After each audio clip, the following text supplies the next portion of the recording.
MCT or SNR choose എന്നൊക്കെ ചോദിച്ചാൽ ഞാൻ എപ്പോഴും MCT റെക്കമെൻഡ് ചെയ്യുള്ളൂ. കാരണം എന്താണെന്ന് വെച്ചാൽ ഞാൻ ഒരുപാട് വട്ടം വീഡിയോസിലൊക്കെ ആയിട്ട് പറഞ്ഞിട്ടുണ്ട്. ഇപ്പോൾ MCT പറഞ്ഞ സ്ട്രാറ്റജി ട്രേഡ് ചെയ്യുമ്പോൾ നമുക്കൊരു ട്രേഡർ ഫീൽ ഇല്ല. നമ്മൾ ചാർട്ടിൽ ഹാർഡ് വർക്ക് ചെയ്യേണ്ട, നമ്മൾ ചാർട്ട് നോക്കി ഇരിക്കേണ്ട, നമുക്കൊരു ട്രേഡിങ്ങിന് വേണ്ടി ഭയങ്കര സ്ട്രെസ്ഡ് ആവേണ്ട ഒരു ആവശ്യമില്ല.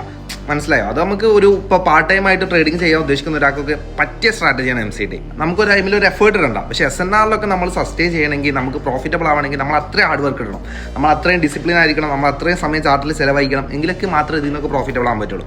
അപ്പോൾ ബാക്കിയുള്ള സ്ട്രാറ്റജി നോക്കുമ്പോൾ MCT ആ ഒരു സംഭവമല്ല. പക്ഷേ SNR ഒക്കെ അടിപൊളിയായിട്ട് വർക്ക് ആവും. നമ്മൾ എത്രത്തോളം ഔട്ട്പുട്ട് ഇടുന്നോ അതിനനുസരിച്ചുള്ള റിസൾട്ട് അതിൽ കിട്ടും. മനസ്സിലായോ? MCTയിൽ എന്ന് പറഞ്ഞാൽ നമുക്ക് സ്ട്രെസ് ചെയ്യാനോ നമ്മൾ ബെറ്റർ ആവാനോ അങ്ങനെയൊന്നുമില്ല. നമ്മൾ ആ സിസ്റ്റം ഫോളോ ചെയ്ത് ട്രേഡ് എടുത്ത് മാത്രം പോയാൽ മതി. എൻഡ് ഓഫ് ദി ഡേ നിങ്ങൾ പ്രോഫിറ്റബിൾ ആയിരിക്കും. അപ്പോൾ അതാണ് രണ്ടിൻ്റെയും ഡിഫറൻസ്. രണ്ടും ഓക്കെയാണ്, പേഴ്സണൽ പ്രിഫറൻസ് ആണ്. നിങ്ങൾ ചാർട്ടിൽ കൂടുതൽ ടൈം സ്പെൻഡ് ചെയ്യാൻ റെഡി ആണെങ്കിൽ നിങ്ങൾക്ക് SNR എടുക്കാം. എന്നാൽ നിങ്ങൾക്ക് ചാർട്ടിൽ ഇരിക്കാൻ സ്ട്രെസ് എടുക്കാനൊന്നും താല്പര്യമെങ്കിൽ MCT.